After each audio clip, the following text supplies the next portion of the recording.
그 저희 교회 그 항상 우리가 전사님이랑 항상 기도하면서 저희 교회도 장로님이 계셨으면 좋겠습니다. 늘 기도했는데 하나님이 이렇게 귀한 너무나 귀한 장로님을 보내주셔서 우리가 함께 이렇게 할 수 있어 너무나 감사합니다. 우리 김종대 장로님께 감사한 말씀 드리겠습니다. 우리가 그 하나님을 알지 못하면 우리가 그 우상의 노예가 수많은 우상의 노예가 돼버립니다. 나는 우상을 섬기진 않고 있다라고 생각할지 모르지만 알게 모르게 우리는 수많은 우상들이 우리 속에 또 우리 밖에 있다라는 것을 알 수가 있어요. 그래서 칼빈이라는 분이 이런 말을 했어요. 인간은 우상을 제조하는 공장과 같다라고 이렇게 얘기를 했어요. 그러니까 우리의 마음속에 끊임없이 내가 뭔가를 추구하려고 하는 마치 하나님처럼 여기는 절대적으로 그것이 꼭 필요하다고 여기는 것들이 누구에게나 있는 것이죠. 그래서 우상은 사람들에게 물으면 많을수록 좋다는 거예요. 다다익선이죠.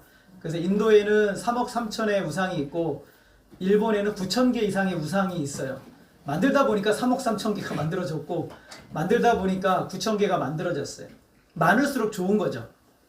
하나님을 모르는 사람들은 끊임없이 새로운 신상, 우상을 만들어내고 있습니다.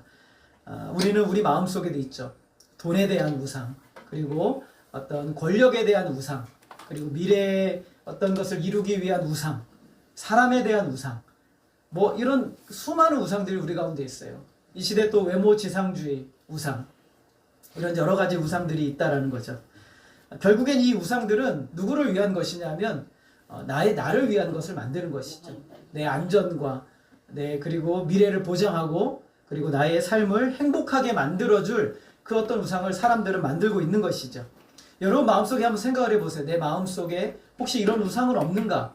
이것만 있으면 내가 좀 행복할 것 같아 라고 말하는 것, 그것이 우리의 우상이 될 수가 있다는 것이죠. 사도 바울이 이 데살로니가를 거쳐서 베레아라는 곳으로 우리가 지지난 시간에 주일날 살펴봤습니다. 유대인들은 데살로니가에서 이 베레아까지 불량배들을 동원해가지고 바울이 복음을 전하지 못하도록 이렇게 했어요. 그래서 또 이제 베레아까지 와서 찾아서 소동을 일으키니까 바울이 베레아에서 오래 머물 수가 없습니다. 그래서 이제 다른 곳으로 떠나기로 결정하고 가게 됐는데 그곳이 어디냐면 아덴이라는 곳이에요. 우리 한번 따라해 볼까요? 아덴. 그 지금으로 표현하면은 아테네. 여러분 아테네 들어보셨죠? 네. 예, 아테네가 아덴이에요. 우리 어르신들이 발음하기 좀 어려워가지고 아덴이라고 이렇게 발음을 했는데 여기 지금 우리가 나중에 지도를 보겠지만 베레아에서 아덴까지는 좀 멀어요. 그리고 길이 험하거든요. 그러니까 누군가의 도움이 필요한데 여기에서 예수를 믿게 된 베레아에서 예수를 믿게 된 몇몇 사람들이 바울을 아덴까지 데려다 줍니다. 그리고 바울과 함께 동행했던 실라와 디모데는 베레아에 남겨둬요. 왜냐하면 교회를 지켜야 되니까. 그리고 바울 혼자서 아덴이라는 곳으로 가게 됩니다. 베레아와 실라한테 뭐라고 말하면 너희들 빨리 일을 마치고 나한테 와라. 우리 같이 하자라고 이렇게 기다린 것이죠. 여러분 악한 역사들은 계속 일어나고 있어요. 그래서 우리를 고통스럽게 한단 말이죠. 그런데 악한 역사가 일어날수록 하나님은 여러분 주변에 믿음의 사람들을 또 채워주세요. 더 강하게 해주시고 더 여러분들 힘을 주고 용기를 주는 사람들을 더 많이 붙여주시는 하나님이세요. 그래서 이 상황들을 잘 넘어가도록 이겨내도록 하나님이 하시는 분이세요. 그래서 사도 바울이 가는 곳마다 누가 세워지냐면 동력자들이 세워져요. 바울을 후원하고 그 도와주고 그리고 함께 해줄 만한 동력자들이 계속 생깁니다. 그래서 사도 바울이 이제 거기 아테네라는 곳에서 그 바나바와 디모데와 실라를 기다리고 있었어요. 기다리고 있었는데 아덴이 기가 막힌 곳이거든요. 가봤더니 뭐가 있냐면 온 땅에 신전으로 가득한 거예요. 온 땅이 아테네가 신전으로 우상의 신전으로 가득한 모습을 봤어요. 여러분 사람들이 이제 아테네에 굉장히 가고 싶어 하는데 그 중에 하나가 뭐냐면 굉장한 신전들이 많이 저는 한 번도 안 가봤어요. 뭐 아크로폴리스를 시작해가지고 온갖 신전들이 가득한 모습을 봤어요.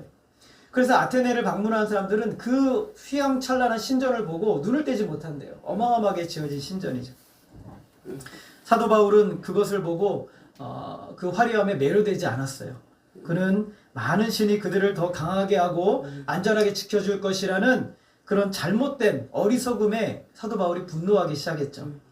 바울이 본 것은 아테네에 뭐가 가득했냐면 따라하겠습니다. 우상이 가득하다. 가득하다. 우상이 가득하다라는 헬라어 원문의 표현은 뭐냐면요. 이 땅이 우상 아래에 있다라는 표현이에요. 그러니까 우상이 얼마나 많은지 이 땅이 어디 아래에 있다고요? 우상 아래에 땅이 있는 것처럼 보여질 정도로 우상이 가득했다라는 거예요. 온갖 우상이 거기에 있는 것이죠. 그래서 어떤 역사학자는 아덴을 향해서 하나의 거대한 재단, 하나의 거대한 재물이라고 표현할 정도로 엄청난 거예요. 그래서 어떤 분들은 여기 방문하면서 이런 표현을 했어요. 거기에서는 사람을 찾는 것보다 우상을 찾는 것, 신전을 찾는 것이 더 쉽다라고 이렇게 표현할 정도로 굉장히 많은 것이죠. 여러분 아마 들어봤을지도 모르는데 그들의 수호신이었던 아폴로, 그리고 주피터, 비너스 들어보셨어요? 비너스, 그 다음에 머큐리, 넵툰, 다이아나, 여러분 바카스 뭔지 아세요? 신이에요, 신. 여러분 신을 마시고 계시는 거예요. 그런 것들 다 신이었어요. 그러니까 이런 신전들이 이 아테네 안에 가득하게 이렇게 세워져 있었다는 것이죠. 그래서 이제 헬라의 가장 솜씨 있는 조각가들에 의해서 금과 동과 그 다음에 은과 온갖 재료를 통해서 아름답게 만들어진 이 신상들이 가득했다라는 거죠. 왜 만들었어요?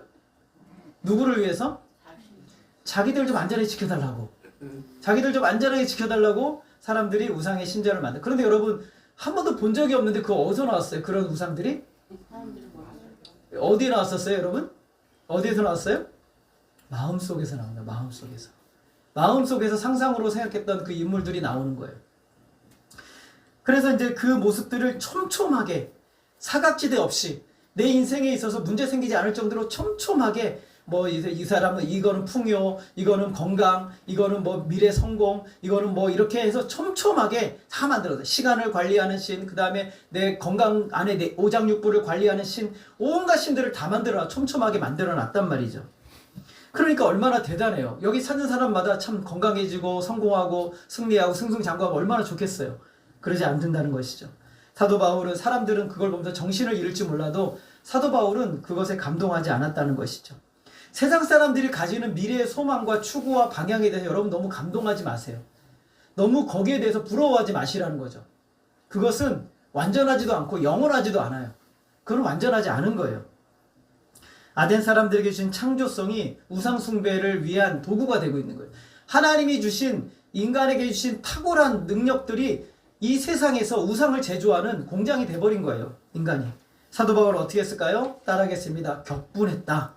네, 격분이라는 단어에서 뭐가 나냐면 발작, 졸도라는 단어가 나왔어요. 사도 바울이 기절할 정도로 너무너무 화가 난 거예요. 너무너무 화가 났어요. 이 단어가 민수기 25장에 나오는데 민수기 25장에 보면 이스라엘 백성들이 시딤이라는 곳에서 머물러 있었어요. 그때 모압의 여자들이 이스라엘 백성들 남자들을 유혹했어요. 여러분 한번 생각해 보세요. 시골의 촌동네 아가씨들 아줌마들하고 서울에 여러분 저를 보세요. 저를 보세요. 서울에 예쁜 아가씨들하고 여러분 세워놓으면 비교가 될까요? 잘 모르시겠어요? 시골 촌동네 아가씨들하고 서울에 얼굴 막 뜯어고치고 막 이렇게 막 예쁜 옷 입고 있는 아가씨랑 세워놓으면 비교가 되겠어요? 안 되죠. 안 되죠. 40년 동안 광야를 다녔던, 절 보세요. 40년 동안 광야를 다녔던 이스라엘 아가씨들, 아줌마들하고 모압이라는 문화가 발달된 나라의 아가씨들하고 비교가 되겠어요? 안 돼. 안 된단 말이죠. 그래서 모압의 아가씨들이 이스라엘 남자들을 유혹을 했어요. 유혹을 했단 말이죠. 그럼 남자들이 넘어가요? 안 넘어가요? 안 넘어갔죠. 안 넘어가면 좋겠죠. 근데 넘어갔어요. 넘어가가지고 이 여자들이 이 남자들을 유혹할 뿐만 아니라 절 보세요. 예, 자기 얘기들 하지 마시고 이 여자들이 내가 섬기는 우상에 가서 절 한번 하자 라고 얘기를 한 거예요. 그래서 이스라엘 백성들이 누구를 섬기는 사람들이에요? 네, 말하지 말라니까 말씀 안 해. 하나님을 섬기는 사람들이잖아요. 근데 그 사람들이 바알부올이라는 우상에 가서 절하고 있는 거예요. 누가 기분이 나쁘겠어요? 하나님이 화가 나신 거예요. 기절할 정도로 화가 나신 거예요. 이스라엘 백성들을 불러내가지고 이제 신방을 차리려고 가나안 땅에 들어가기 전에 그들이 신랑을 유혹해가지고 그 사람들을 누구에게 바친 거예요? 우상에게 바쳐버린 거예요. 하나님이 기절할 정도로 화가 나신 거예요. 그래서 거기서 수많은 사람들을 하나님 죽이세요. 이 단어와 똑같은 단어가 사도 바울이 했던 단어예요. 이걸 설명하기 위해서 제가 여러분들에게 말씀을 드리는 거예요. 사도 바울이 하나님의 분노로 그걸 분노한 거예요. 하나님을 섬겨야 되는, 하나님을 사랑해야 될 이 세상의 수많은 사람들이 우상에게 절하고 우상을 만들고 자기의 모든 재능과 인생을 전부 다 우상에게 바치고 있는 모습을 보고 사도 바울이 기절할 정도로 화가 난 거예요. 분노하게 된 것이죠. 아덴에 가득한 우상의 혐오감에 빠진 거예요. 바울이 이러한 상황에 무엇을 했을까? 여러분 뭘 해야 됩니까? 우리가 할 수 있는 게 없잖아요. 사도 바울은 최선을 다해서 전도를 했는데 예, 세 가지 전도해야 됩니다. 세 가지 방법으로 전도를 했어요. 우리 한번 17절을 같이 읽어보겠습니다. 17절 시작. 회당에서는 유대인과 경건한 사람들과 또 장초에서는 날마다 만나는 사람들과 변론하니. 회당이 있었어요. 유대인의 회당이 있었지만 그 사람들 영향력 하나도 없어요. 다 그냥 우상에 짓눌려 있는 사람들이죠. 그래서 회당에 가서 누구에게 복음을 전했어요? 유대인들에게 복음을 전했어요. 그리고 그 안식일날 그렇게 했어요. 평일에는 어떻게 어디 갔을까요? 예, 장터, 시장에 갔어요. 사람들이 많은 시장에 가서 거기서 또 그 사람들과 복음을 전했어요. 그리고 18절 우리 같이 한번 읽어볼까요? 시작. 어떤 에피쿠로스와 스토아 철학자들도 어떤 사람은 이르되 이 말쟁이가 무슨 말을 하고자 하느냐 하고 또 어떤 사람은 이르되 이방신들을 전하는 사람인가 하니 이는 바울이 예수와 부활을 전하기 때문이라. 바울이 세 번째로 어떻게 했냐면 그 당시에 학자들 중에 양대 산맥이 있어요. 스토아 학파, 에피큐로스 학파. 이 두 학파가 양대 산맥이에요. 지금으로 말하면 최고의 석학들인 거예요. 이 사람들은. 이 사람들을 만나서 또 논쟁을 하는 거예요. 뭘로요? 복음으로. 사도 바울이 일주일 내내 시간을 쓰는데 안식일에는 유대인 회당에 들어가서 복음을 전하고 평일에는 시장에 가서 복음을 전하고 또 평일에 시간이 될 때마다 이 철학의 양대 산맥인 사람들과 함께 복음을 나누기 시작한 거예요. 여러분 하나님 말씀이 위대하죠. 하나님 말씀이 시장에서 잘 모르는 공부를 못한 사람들에게도 말씀이 들려지고 유대인들에게도 들려지고 그 당시에 최고의 석학이라고 했던 에피큐로스 학파, 스토아 학파와 같은 사람에게도 말씀이 들려진단 말이죠. 여러분 이 말씀 여러분 가지고 계세요? 이 말씀 여러분 가지고 계세요? 이 말씀이 여러분 사람을 변화시키고 살리는 능력인 거예요. 그래서 사도 바울이 이 복음이 얼마나 위대한지 세 부류의 사람을 만나서 집중적으로 가르치는 거예요. 사도 바울이 너무너무 화가 나서 이들을 변화시켜야 되겠다. 이들에게 하나님을 전해야 되겠다라고 생각하는 마음으로 이 일을 시작한 거예요. 열정이 얼마나 대단했는지.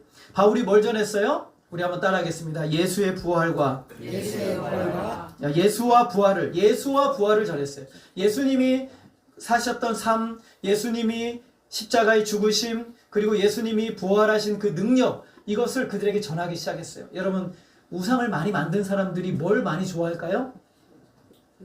미신을 좋아. 뭘 좋아할까요? 미신. 돈을 왜 좋아해요? 살기 위한 거잖아요. 생명을 원한단 말이죠. 살기 위한 거예요. 살기 위한. 그래서 사도 바울이 그들에게 예수와 부활을 전하는데 사람들이 얻고 싶은 것 중에 가장 최고가 뭐냐면 따라하겠습니다. 능력 얻고 싶어 하세요. 여러분 능력 가지고 싶으시죠? 네. 무슨 능력 가지고 싶으세요? 네. 무슨 능력이 있었으면 좋겠어요? 예, 성경을 아는 능력, 하나님을 아는 능력. 그 능력이 있으면 좋잖아요. 그래서 예수와 부활이 뭐라? 능력이다 라고 가르친 거예요. 그것이 능력이다. 그래서 우상이 가득한 아덴에 있는 사람들로 하여금 하나님께로 돌이키도록 그들에게 복음을 전했어요. 누구도 가리지 않았어요. 사도 바울이 우리가 절반 보세요. 고린도전서 9장에 보니까 사도 바울이 유대인에게는 유대인과 같이 되고 율법 아래 있는 사람이 율법 아래 있는 사람과 같이 되고 그리고 없는 또 22절에 보게 되면 9장 22절 한번 같이 읽어볼까요? 시작. 악한 자들에게는 내가 약한 자와 같이 된 것은 약한 자들을 얻고자 하며 내가 여러 사람에게 여러 모습이 된 것은 아무쪼록 몇 사람이라도 구원하고자 하니. 아마도 사도 바울이 아덴에서 가장 바쁘게 움직였던 것 같아요. 그 사람들의 입장이 되어서 유대인처럼 되고 시장에서 파는 그런 아줌마 아저씨들처럼 되고 그리고 가장 최고의 학문을 가진 사람들과 같이 되어서 그들에게 복음을 전하는데 그 목적은 딱 하나예요. 몇 사람이라도 구원하기 위해서. 이것이 그의 목적이었던 거예요. 그거였죠. 그래서 예수 그리스도로 말미암아 생명 얻는 길을 전해주기 위해서 한 거예요. 안식일에는 유대인처럼 시장에서는 시장에서 물건 파는 사람처럼 철학자들에게는 그들의 철학자들의 모습으로 변화해서 한 영혼을 구원하는 것이죠. 이렇게 바울이 전한 복음은 새로운 거였어요. 그들에겐 새로운 거죠. 여러분 새로운 게 좋아요? 옛날 게 좋아요? 새로운 거 좋죠. 새로운 게 좋잖아요. 그래서 신도 자꾸 새로 만드는 거예요. 새 것이 좋으니까 자꾸 만드는 거예요. 근데 여러분 전도서의 기자가 뭐라 하면 해 아래 뭐가 있다고요? 새 것이 없다고 그랬어요. 여러분 해 아래 새 것이 없어요. 여러분 옷 아무리 바꿔봤자 이거 십몇 년 전에 유행했던 거예요. 다 그놈이 그놈이고 다를 게 없는 것이죠. 그래서 이 해 아래 새 것이 없는데 그것을 잡으려고 하는 게 뭐냐 하면 따라하겠습니다. 헛되어 어때요? 바람을 잡으려는 것이다. 바람을 잡으려는 여러분 바람 손으로 잡을 수 있어요? 못 잡아요? 그러니까 이 세상의 것을 잡으려고 하는 것이 헛되어서 바람을 잡으려고 하는 것이다 라고 전도자가 말하는 거예요. 그래서 이들이 새로운 게 오니까 너무 좋은 거예요. 신상이다, 신상신이다, 예수와 부활은 신상이다. 그래서 막 너무너무 궁금한 거예요. 그래서 사람들에게 바울에게 이 말쟁이가 도대체 무슨 말 하는 걸까? 이방신들을 전하는가 보다. 바울에게 말합니다. 너의 그 새로운 가르침이 무엇이냐? 네가 말하는 이상한 것의 뜻이 무엇이냐? 이렇게 말해요. 그러자 사도 바울이 그들의 말을 질문을 놓칠까요? 안 놓칠까요? 안 놓치죠. 따라하겠습니다. 너희를 보니 너희를 보니 범사에 범사에 종교심이 많도다. 정신이 많도다. 칭찬이에요? 악담이에요? 칭찬이에요. 아니. 우리 애매한 거예요 이게. 무슨 말인지 애매한 거예요. 이게 칭찬이야 아니야? 그래서 이 종교심이라는 단어를 헬라어 원문에 보게 되면 이런 뜻이에요. 신들을 두려워하는 이라는 뜻이에요. 뭐라고요? 신들을 두려워하는. 달리 말하면 신들에 붙들려 있는 이라는 뜻이에요. 그럼 이게 좋은 말이기도 하고 나쁜 말이기도 하잖아요. 여러분 하나님께 붙들려 있는 삶 좋은 거예요? 나쁜 거예요? 좋은 거죠. 그러면은 예수 안 믿는 사람들이 여러분의 말을 듣고 저는 하나님께 붙들려 있어요. 그러면 좋은 말일까요? 나쁜 말일까요? 나쁜 말이죠. 너 그렇게 예수 믿으면 안 돼. 이렇게 얘기하는 거예요. 정말 미친 사람처럼 믿으면 안 돼. 이렇게 생각한단 말이죠. 그러니까 이 사람들이 이게 좋은 말인지 나쁜 말인지 몰라요. 그러면서 이제 하나님을 전하는 거예요. 하나님은 어떤 분이세요? 우리 한번 따라하겠습니다. 천지의 주제이시다. 24절 우리 같이 한번 읽어보겠습니다. 시작. 우주와 그 가운데 있는 만물을 지으신 하나님께서는 천지의 주제시니 손으로 지은 전에 계시지 아니하고. 여러분 주제라는 말은 간단하게 말하면 주인이라는 거예요. 뭐라고요? 주인. 여러분 천지의 주인이 누구세요? 하나님. 여러분 믿으세요? 아멘. 여러분의 주인이 누구세요? 하나님. 하나님이세요. 안심하세요. 우리 하나님 여러분에게 선한 계획을 가지고 사세요. 근데 여러분 하나님이 여러분의 주인이 되셔요. 그러니까 안전한 거예요. 하나님은 온 세상에 눈에 보이는 것과 눈에 보이지 않는 우주의 모든 것들에 하나님이 뭐라고요? 하나님이 뭐라고요? 주인이라는 거, 주인. 모든 것의 주인이에요. 모든 것. 온 우주, 온 은하계, 그리고 이 지구, 이 풀들, 나무들, 사람들, 모든 사람들이 다 뭐라고요? 누구의 주인이 누구라고요? 하나님이시라는 거예요. 하나님. 스스로 존재하는 것은 세상에 단 하나도 있어요? 없어요? 예. 스스로 존재하는 것은 세상에 단 하나도 없어요. 잘 보세요. 여러분 어떻게 생겼어요? 누가 여러분 만드셨어요? 하나님 만드셨어요. 만물을 창조하신 만물의 주인이 누구세요? 하나님이시죠. 그렇다면 그들에게 말하는 거예요. 하나님이 주인이라면 저기 손으로 만든 주피터 그리고 머큐리, 아폴로 저거 뭐냐 저거는. 하나님이 이 온 만물을 지으시고 주인이신 하나님이 저기 돌상에 들어가 계실 수 있겠느냐는 거예요. 여러분 절에 가면 석가모니가 있잖아요. 그 불상 있잖아요. 하나님이 그 불상에 들어가 계실 수 있어요? 없죠. 온 천지 만물을 창조하신 전능하신 하나님이 그 조그마한 석상 안에 들어가 계실 수 있어요? 아니요. 없죠. 온 우주 안에 충만하신 분이. 근데 놀라운 사실을 말씀드릴게요. 그 하나님이 여러분 마음속에 계세요. 아멘. 이보다 놀라운 사실이 어디 있어요? 너무 놀라운 일이죠. 아멘. 하나님을 건물 안에 그리고 석상 안에 어떤 형상 안에 제한하는 시도는 미련하고 어리석은 일이죠. 하나님은 제한할 수 없어요. 그래서 하나님이 이스라엘 백성들 나오면서 하나님이 하신 말씀이 있어요. 하나님이 뭐든지 형상을 만들지 말라고 하셨어요. 형상을 만드는 순간 하나님은 그 모습대로 제한되는 거예요. 여러분의 생각 안에 하나님을 제한하지 마세요. 하나님은 돈 많이 주시는 하나님 아니요. 하나님 여러분 건강하게 하시는 하나님 아니에요. 하나님 여러분 미래에 성공을 주시는 하나님 아니에요.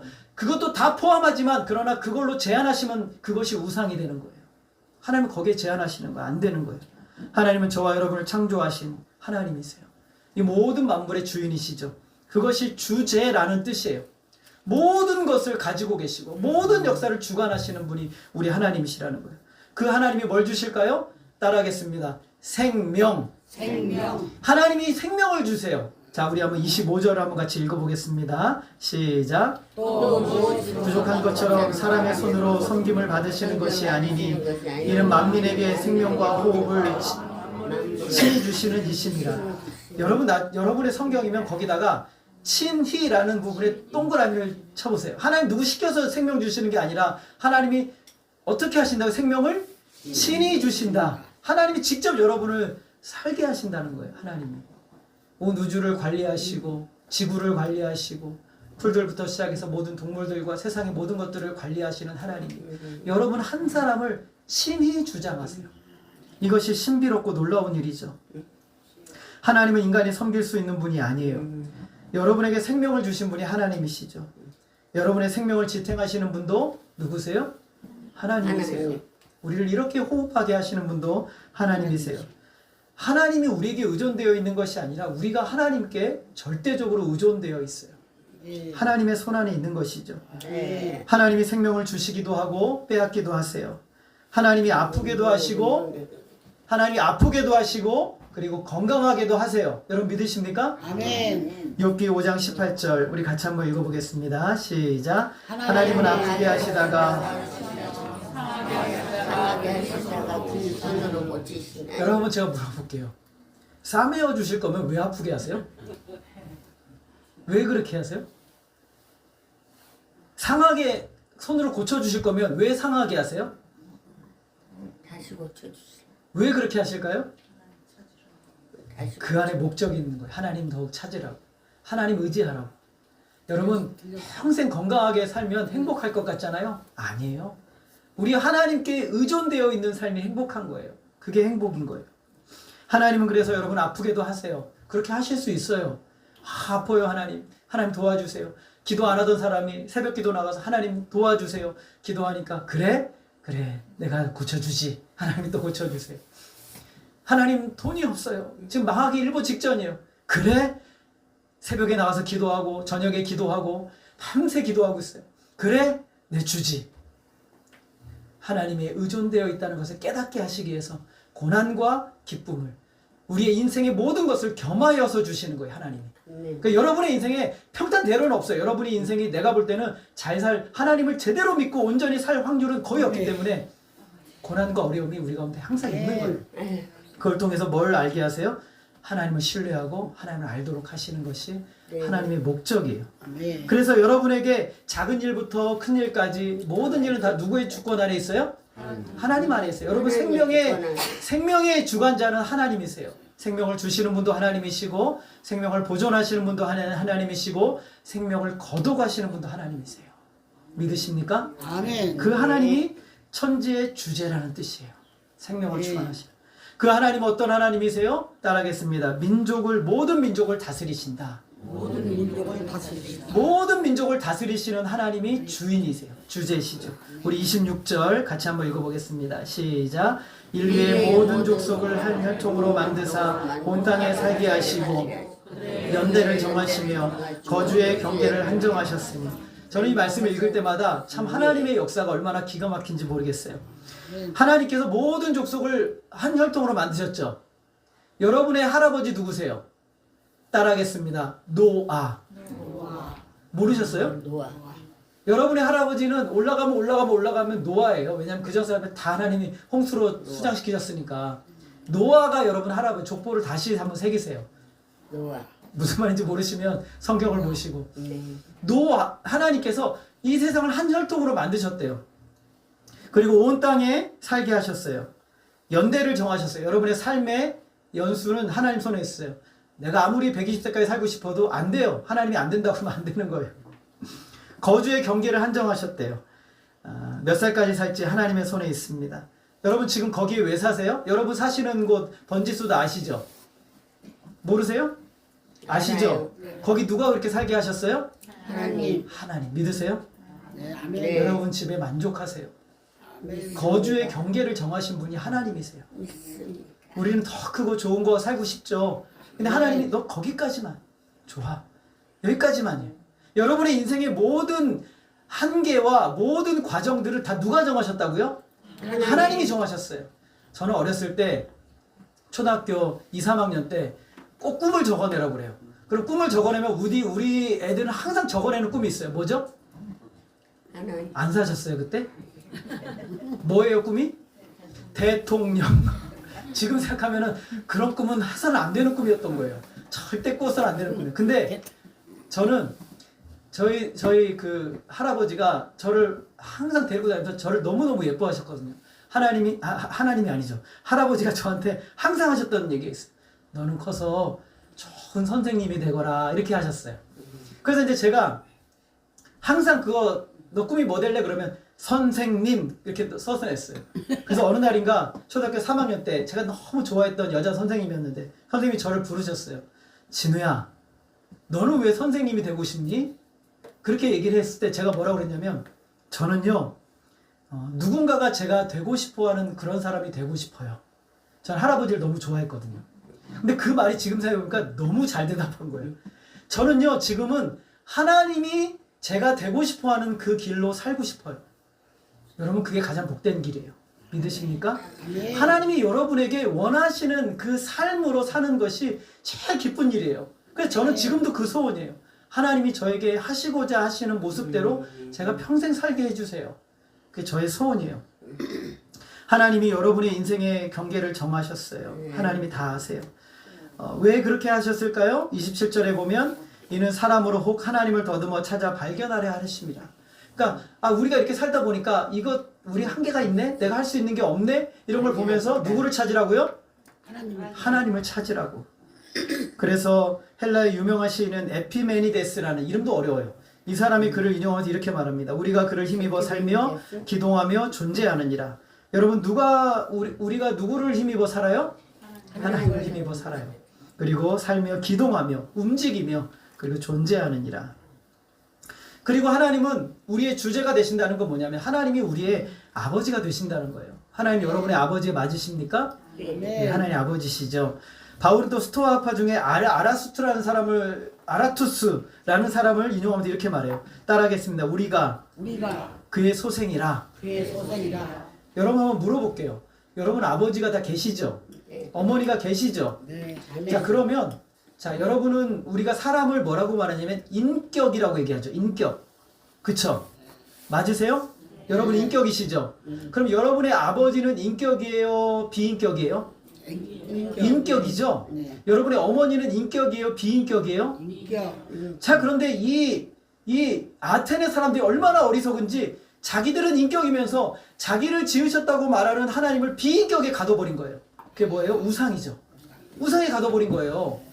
너희들 왜 이렇게 어리석냐? 니들 하나님의 소생이라며 신의 소생이라며 그러면 너희들이 인격인 것처럼 하나님도 뭐라는 거예요?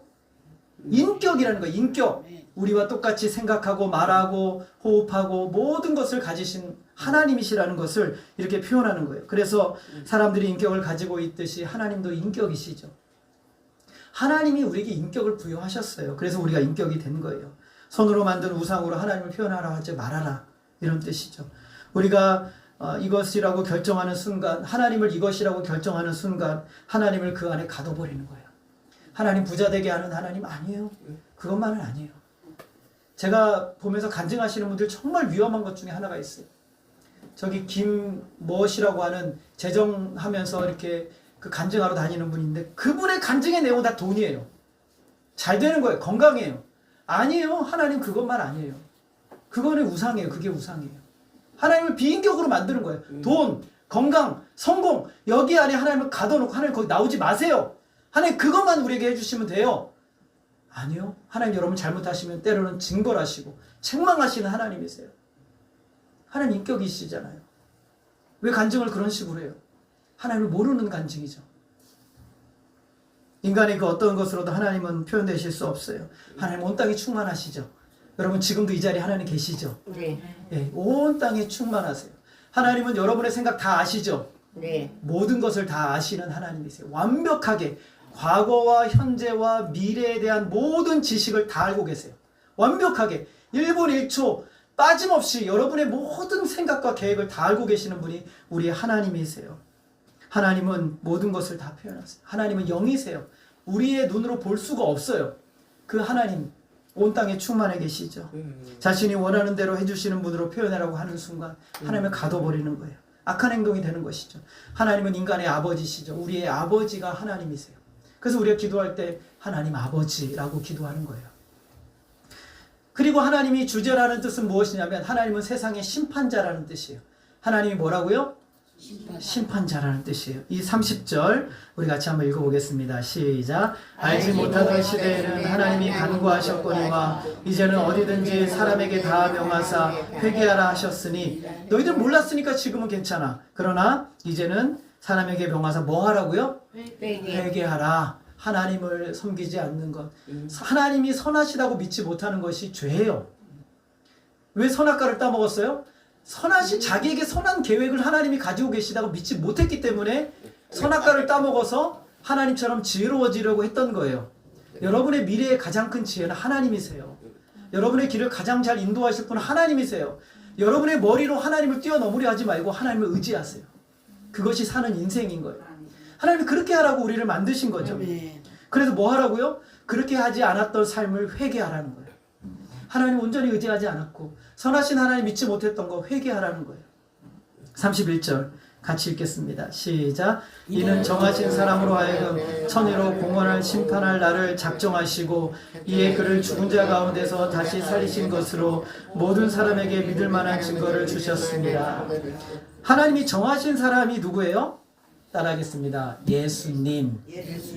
예수님이에요. 예수님으로 하여금 천하를 뭘로 심판해요? 공의로 심판한다. 아무런 문제 없이 완벽하게 심판하세요.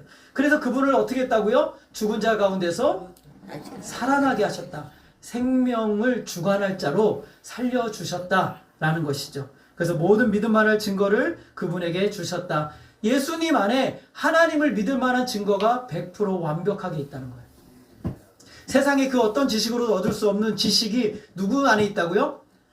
예수님 안에 완벽하게 있다. 그래서 우리는 예수님을 통해서 하나님을 만나는 거예요. 예수님을 통해서 하나님을 예배하는 것이고 예수님을 통해서 우리는 하나님께 기도하는 거예요. 그래서 예수님께서 공생애를 시작하시면서 제일 먼저 하셨던 말씀이 뭐냐면 따라하겠습니다. 회개하라. 천국이 가까이 왔느니라. 여러분 천국은 예수님과 함께 오는 거예요. 그래서 예수님과 함께 와요.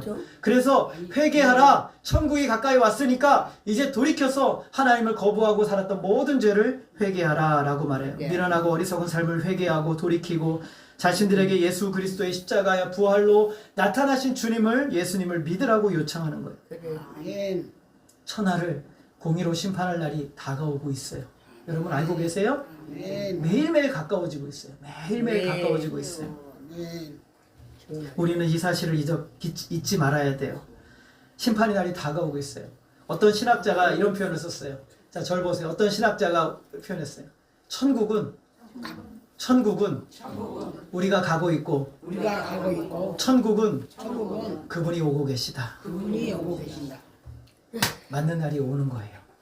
천국은 우리가 가고 있는 날이 오는 것이고 또 그분이 오고 계시는 거예요. 어느 순간 하나님이 그 일을 이루시는 때가 마지막 심판의 때가 되는 거예요. 그리스도를 주인으로 삼고 사는 모든 사람에게 내가 가는 날, 그분이 오시는 날은 가장 복되고 축복된 날인 줄 믿으시기를 바랍니다. 그러므로 회개하고 예수를 믿으라 라고 표현하는 거예요. 이 말을 들으니까 어떤 사람들이 막 조롱해요. 어떤 사람들은 다시 듣겠다고 합니다. 바울이 그래서 그 자리를 떠나요. 어쩔 수가 없어요. 그 중에서 이제 예수를 믿는 사람 두 사람의 이름이 나와요. 디오누시오. 한번 따라해볼까요? 디오누시오. 이름도 참 바람하게 어요. 여자가 또 한 명 있어요. 난 다마리. 몰라요 무슨 뜻인지.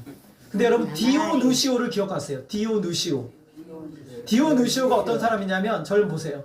아테네의 첫 번째 교부가 돼요. 첫 번째 교부가 돼서 첫 번째 순교자가 되는 사람이 디오누시오예요.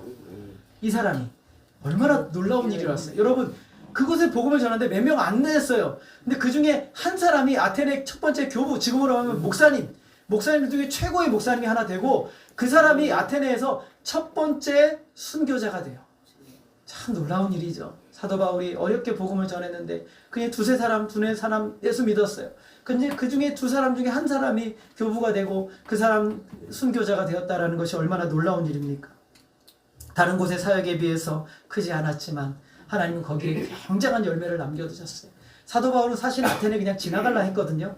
근데 우상이 많으니까 견딜 수가 없었던 거예요. 복음을 그렇게 열심히 전했는데 그냥 성경에 나온 사람은 지금 딱 두 사람. 여러분 누군가 여러분에게 수많은 사람들이 앉아있는데 복음을 전했는데 딱 여러분 한 사람 예수 믿고 천국 하나님 자녀 됐어요. 여러분의 인생 어떻게 될지 어떻게 알겠어요, 그죠? 하나님이 여러분이 얼마나 위대하게 하나님이 여러분을 쓰실지 어떻게 알겠어요?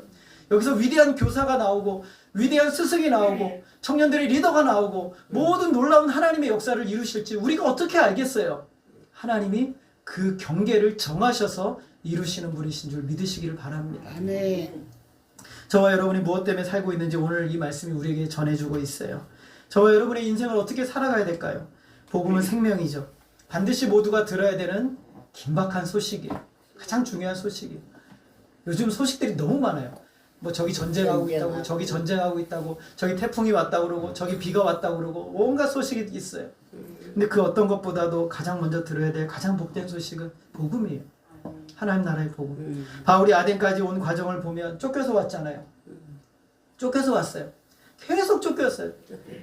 그렇잖아요. 빌립보에서, 데살로니가에서, 그리고 베레아에서 아덴까지 쫓겨왔어요. 근데 제가 한번 물어봅시다. 누가 여기를 인도하셨어요? 하나님. 네, 하나님.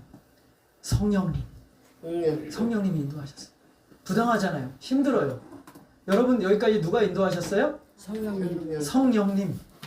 성령님이 거기 그렇게 두신 거예요. 힘들어요. 고통스럽잖아요. 성령님이 거기에 두셨어요. 사도 바울도 괴로웠어요. 아테네에 있을 때 너무 괴로웠어요. 근데 그렇게 열심히 했는데 딱 두 사람 얻었죠. 근데 하나님 거기서 위대한 인물들 세워주셨어요. 우리를 움직이는 원동력이 무엇인가? 저와 여러분을 살게 하는 원동력이 뭐예요?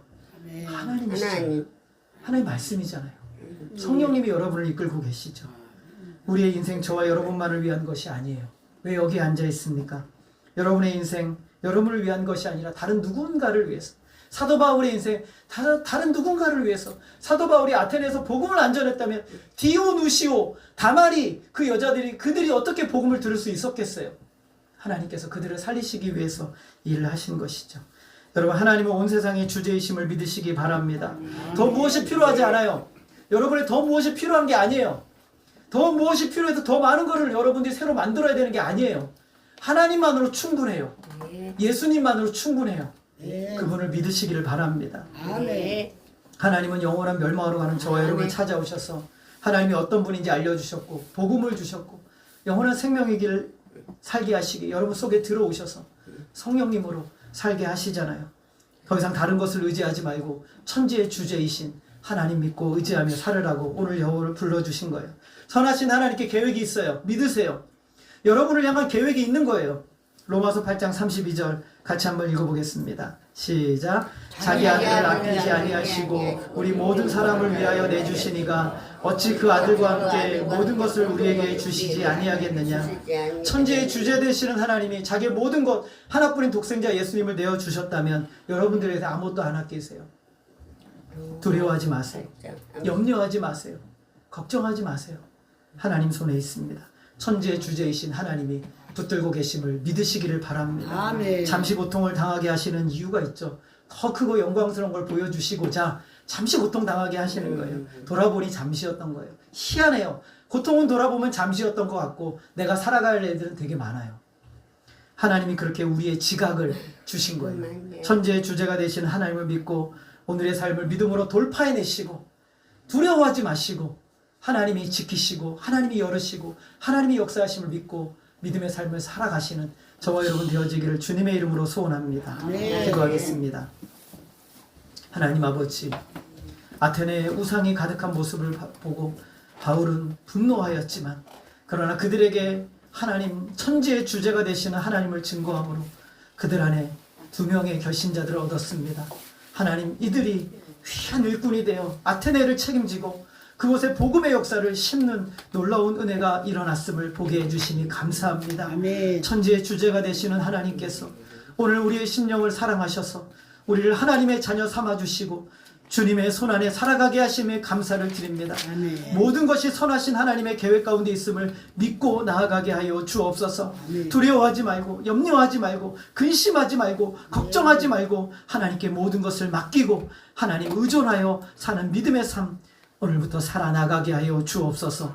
하나님은 모든 성도님들 붙들어 주시사 주님만 바라보며 나아가는 믿음의 삶으로 온전히 드려질 수 있도록 역사해 주시옵소서. 아멘. 하나님으로 영광 받아 주시기를 원하오며 예수님의 이름으로 기도하였습니다. 아멘. 아멘. 우리 찬송가 391장입니다.